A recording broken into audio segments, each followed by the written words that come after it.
নমস্কার, কাজুরি kitchen and কুকিংয়ে সবাইকে স্বাগত জানাই। আজকে আমি যে রেসিপিটি করব সেটি হলো পটলের দোলমা।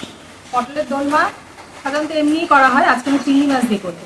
এরকম গোল গোল করে পটল কেটে রেখেছি আর ছোটো ছোটো করে আলু কেটে রেখেছি। আলু পটল আলাদা আলাদা করে ভেজে নেব।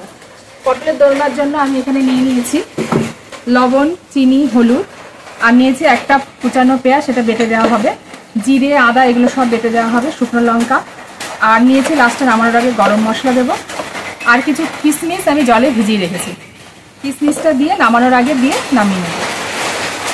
এবার আমি শুরু করি।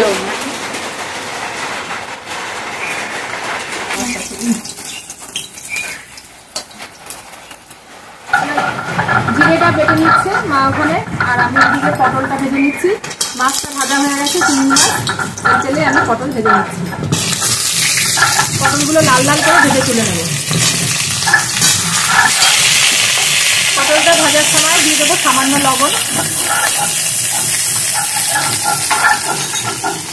আর দিয়ে দেবো একটু হলুদ। পটলটা খুব ভালোভাবে লাল লাল করে ভেজে তুলতে হবে। যত ভালোভাবে ভাজা হবে পটলটা খেতে কিন্তু ততই সুস্বাদু হবে। চিংড়ি মাছগুলো ভালোভাবে ভাজা হয়ে গেছে, প্রায় 5 থেকে 6 মিনিট ধরে ভেজে নিয়েছি। এবার এগুলো তুলে নেব।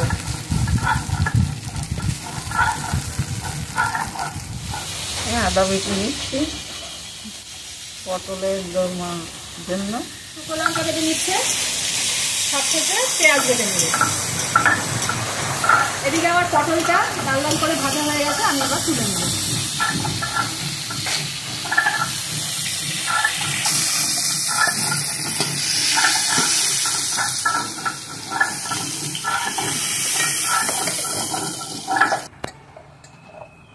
এবার আমি আলুগুলো ভেজে নিচ্ছি।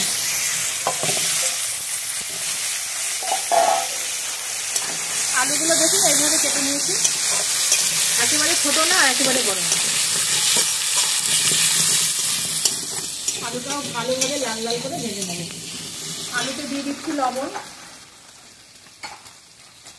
দিয়ে দিচ্ছি হলুদ,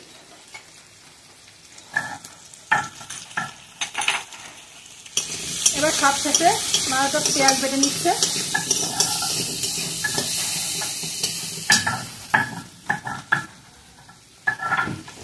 আলুগুলো লাল লাল করে ভাজা হয়ে গেছে, খুব সুন্দর করে ভেজে নিয়েছে। এবার এটা তুলে নেব।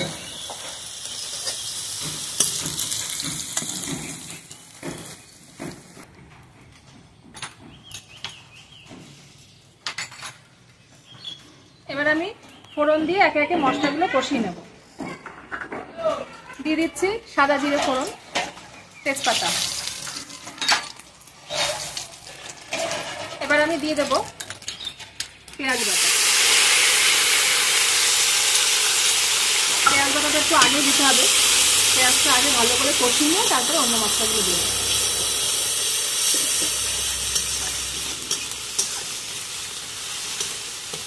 এই রান্নাটা আপনারা নিরামিষও করতে পারেন, চিংড়ি মাছ আর পেঁয়াজটা ছাড়া, তাহলেও খেতে কিন্তু খুব সুন্দর হবে।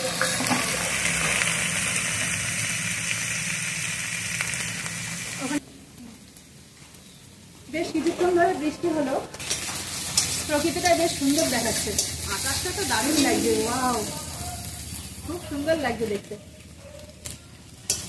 এই ওয়েদারে রান্না করতে বেশ ভালোই লাগছে, খুব সুন্দর। এবার আমি দিয়ে দেবো জিরে বাটা।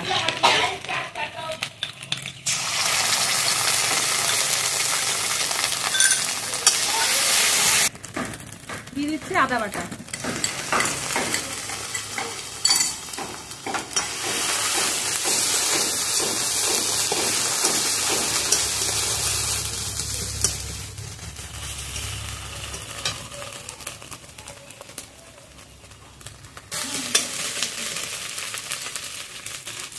সবশেষে দিয়ে দিচ্ছি লঙ্কা বাটা।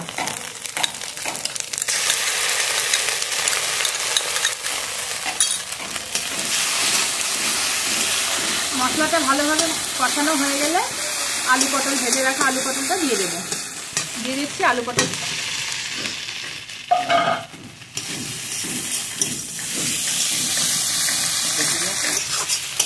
এবার চিংড়ি মাছগুলো দিয়ে দিচ্ছি।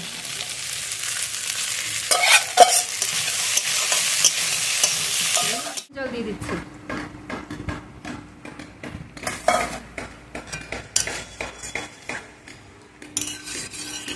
এবার একটু লবণ, চিনি, স্বাদ মতো লবণ দিয়ে দেবো।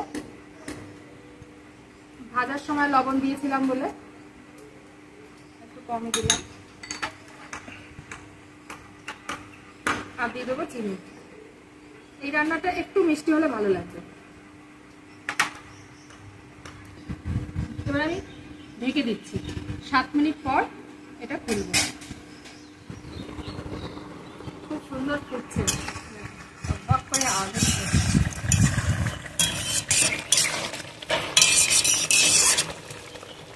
এবার আমি ভিজিয়ে রাখা কিশমিশগুলো দিয়ে দেবো। আগে থেকে ধুয়ে নিয়ে বেশ খানিকক্ষণ ভিজিয়ে রেখেছিলাম। এবার কিশমিশগুলো সব দিয়ে দেবো।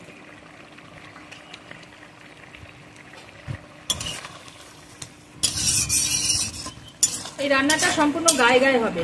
এই মশলাগুলো গায়ে গায়ে চলে আসবে, তার ঝোলটা কিন্তু থাকবে না।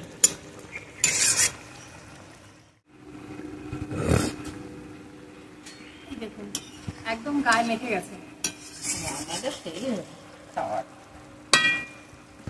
এবার এটা নামানোর পালা। নামানোর আগে আমি দিয়ে দেবো গরম মশলার গুঁড়ো।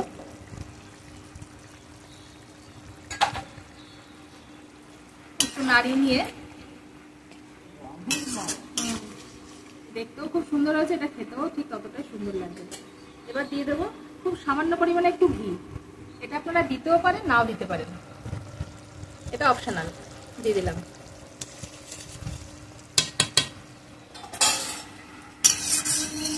এবার আমি নামিয়ে গরম গরম পরিবেশন করব। তো দেখুন বন্ধুরা, আমার পটলের দোলমাটা পুরোপুরি রেডি।